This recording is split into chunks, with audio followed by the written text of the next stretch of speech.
Another way that you could earn income as a YouTuber is by selling your own products.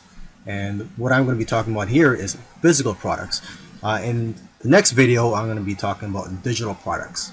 Okay, now if you're an artist, you could sell your own artwork, or if you're a musician, you could sell your own music.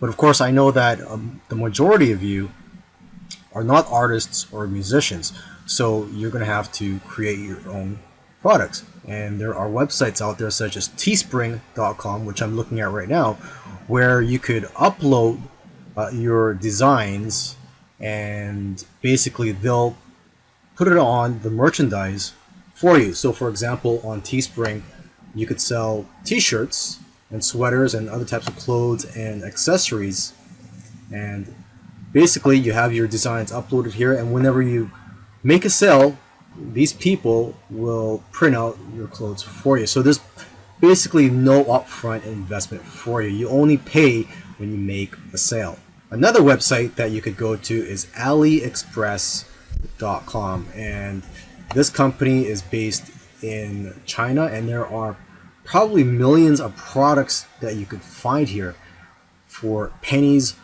on the dollar. So for example, if you want to sell jewelry, just click on jewelry here, and I'm just going to show you an example of the pricing that you can get here. You could get them for 98 cents. So basically you can buy them for a few cents and then sell them for anywhere between $5 and $20 depending on the type of product it is.